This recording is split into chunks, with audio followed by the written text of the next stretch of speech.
আসসালামু আলাইকুম বন্ধুরা, কেমন আছেন? আশা করি সবাই ভালো আছেন। তো আজ আমি মাছের ডিমের চপ বানিয়েছি। তো বন্ধুরা দেখতে পাচ্ছেন কালারটা কত সুন্দর হয়েছে। কথায় আছে না, যে জিনিসটা দেখতে সুন্দর সেই জিনিসটা খেতেও সুন্দর।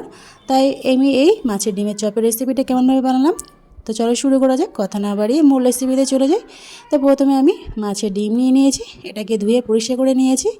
এবার একটা পাত্রেতে আমি ঢেলে দিয়ে দিলাম। তো বন্ধুরা একটা রিকোয়েস্ট, স্কিপ করে দেখবেন না, ফুল ভিডিও দেখার জন্য অনুরোধ রইল। তবে মাছের ডিমের যে স্পট আছে সেই স্পটটাকে আমি ভালোভাবে ছাড়িয়ে দেব, উপরের অংশটা। তো বন্ধুরা আমার যে যেখান থেকে ভিডিও দেখছেন, দেশ বা বিদেশে বাইরে, আমার পাশে থাকার জন্য অসংখ্য অসংখ্য ধন্যবাদ। তো এইভাবে আমি ছাড়িয়ে নিলাম। ছাড়িয়ে নেওয়ার পরে আমি এবারে এক এক করে সব অ্যাড করব। তো প্রথমে আমি 4টে বড় সাইজের পেঁয়াজ কুচি ছোট ছোট করে কুচি নিয়েছি, সেটাকে আমি দিয়ে দিলাম। 4টে পেঁয়াজ কুচি, পেঁয়াজটা একটু বেশি দিলে ভালো হয়। তো আমি দিয়ে দিয়েছি 5টা কাঁচা লঙ্কা কুচি, আপনারা ঝালটা কম বেশি বাড়িয়ে নিতে পারেন। এবার দিয়ে দিলাম আদা রসুন বাটা 1 চামচ, আর 1 চামচ জিরে গোলমরিচ বাটা, আর দিয়ে দিলাম একটু গরম মশলা গুঁড়ো, আর এখানে হাফ চামচ করে সব লঙ্কা গুঁড়ো, হাফ চামচ, হাফ চামচ কাশ্মীরি লঙ্কা গুঁড়ো, আর হচ্ছে হাফ চামচ হলুদ গুঁড়ো, স্বাদ অনুযায়ী লবণ দিয়ে এটাকে ভালোভাবে মাখিয়ে নিয়েছি। তো আমার মাখানো হয়ে গিয়েছে। এবারে এটাকে খুব নরম জুসি করার জন্যে আমি হাফ চামচের মতো খাবার সোডা ব্যবহার করেছি, বেকিং সোডা। তো এবারে দিয়ে দিলাম 1 চামচের মতো বেসন, দিয়ে ভালোভাবে হাত দিয়ে মাখিয়ে নিয়েছি। এবার এটাকে ভালোভাবে মাখিয়ে নেওয়ার পরে আমি 30 মিনিটের জন্য রেস্টে রেখে দেব।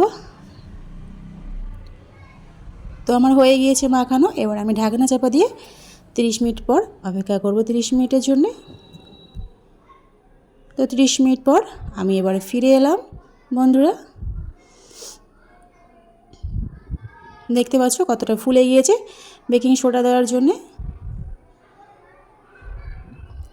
এবার আমি এক এক করে বড়া আকারে ভাজা করে নেব মাছের ডিমের। তো প্রথমে আমি একটু নেড়ে চেড়ে নিয়ে নিলাম ভালোভাবে।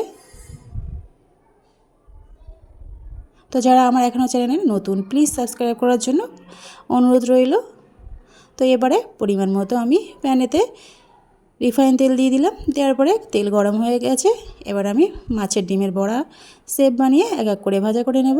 তো বন্ধুরা এই মাছের ডিমের চপের রেসিপিটা কেমন হয়েছে তোমরা কিন্তু কমেন্টে জানাতে ভুলবেন না, আর লাইক করবেন, প্রয়োজনে শেয়ার করবেন বন্ধুদের কাছে। তো আমার এক পিঠ হয়ে গিয়েছে, আর এক পিঠ আমি উল্টিয়ে দিলাম। এইভাবে সব পিঠগুলো এক এক করে সব উল্টিয়ে দেবে একই পদ্ধতিতে। দেওয়ার পরে লাল লাল করে ভাজা করে নিলেই আমার রেডি মাছের ডিমের বড়া চপ। গরম ভাতের সাথে খেতে দারুণ লাগে। তো আজ এই পর্যন্ত। এই রেসিপিটা কেমন লাগলো কমেন্টে জানাতে ভুলবেন না। সুস্থ থাকবেন বন্ধুরা, ভালো থাকবেন। আবার কালকে অন্য এক রেসিপি নিয়ে হাজির হব আপনাদের সামনে। কালারটা দেখতে পাচ্ছেন কত সুন্দর হয়েছে। খোদা হাফেজ।